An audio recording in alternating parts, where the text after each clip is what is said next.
ஏழைகள் வாழ நீ செய்த யாகம் என்று சொல்வேன். இன்றைக்கும் என்றைக்கும் நீ எந்தன் பக்கத்தில்.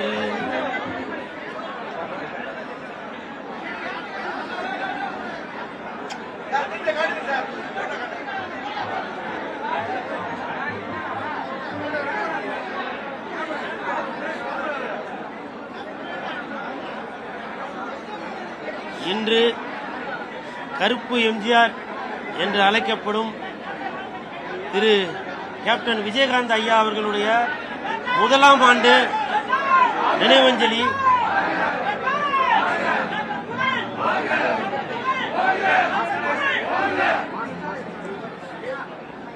இறந்தும் மறைந்தும் இன்றும் பல இல்லங்களில் பலர் உள்ளங்களில் வாழ்ந்து கொண்டிருப்பவர் கேப்டன் அவர்கள்.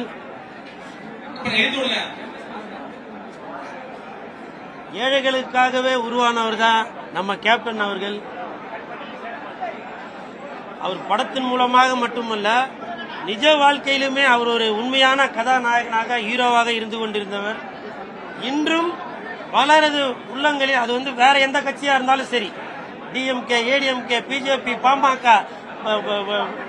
எந்த கட்சியாக இருந்தாலும் சரி, அந்த கட்சியில உள்ளவங்க கூட கண்டிப்பாக கேப்டனோட ரசிகராக தான் இருப்பாங்களே. அவங்க ஓட்டு பெட்டியில ஓட்டு போடுறதுக்கு அங்க பட்டனை அமுக்கும் போது கூட ஒரு தடவை கேப்டனை யோசிப்பாங்களே. கேப்டனை யோசிச்சு நம்ம தேமுதிக போடுறதா இல்ல வேற எதனா கட்சிக்கு ஓட்டு போறதா அப்படின்னு ஒரு நிமிஷம் யோசிப்பாங்க. ஏன்னா அந்த அளவுக்கு நமது கருப்பு எம்ஜிஆர் அவர்கள், கேப்டன் அவர்கள் அவர்களுடைய மனசுல பதிஞ்சு இருப்பாரு.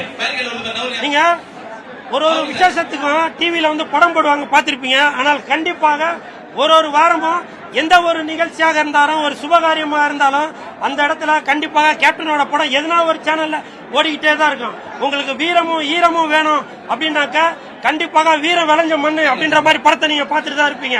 ஒரு அன்பு வேணும், பண்பு வேணும், பாசம் வேணும் அப்படின்னாக்கா வானத்தை போல படத்தை பார்த்துட்டு இருப்பீங்க. இப்படி எல்லார் மனசுலையும் கேப்டன் அவர்கள் விதைச்சு வச்சுட்டு போயிருக்காரு.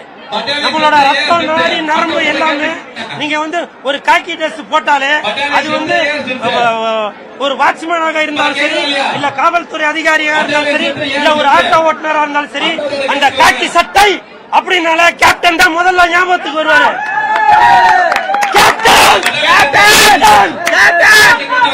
அப்படி காக்கி சட்டை என்றத ஒரு எழுத படிக்க தெரியாதவர்கிட்ட கூட போய் காக்கி சட்டை இசைக்கல் டு என்ன அப்படின்னாக்கா கேப்டன் தான் சொல்லி எழுதுவாங்கல்ல. சோ அந்த அளவுக்கு நம்மளுடைய நாட்டுப்பற்றையும் தேசப்பற்றையும் படங்கள் மூலமாக எப்பவுமே வெளிப்படுத்தி கொண்டிருப்பவர் அந்த கேப்டன் ஐயா அவர்களுக்கு இன்று குரு பூஜை. அந்த நிகழ்ச்சியில கூல் சுரேஷ் நண்பர்கள் நற்பணி மன்றத்தின் சார்பாகவும், சிஎஸ்கே கட்சி கூல் சுரேஷ் கட்சியின் சார்பாகவும் கேப்டன் அவர்களிடம் ஆசீர்வாதம் வாங்குவதற்காக வந்திருக்கேன். இன்று மட்டுமல்ல, என்றுமே இப்ப இருக்கிற கூட்டம் கலையவே கலையாது.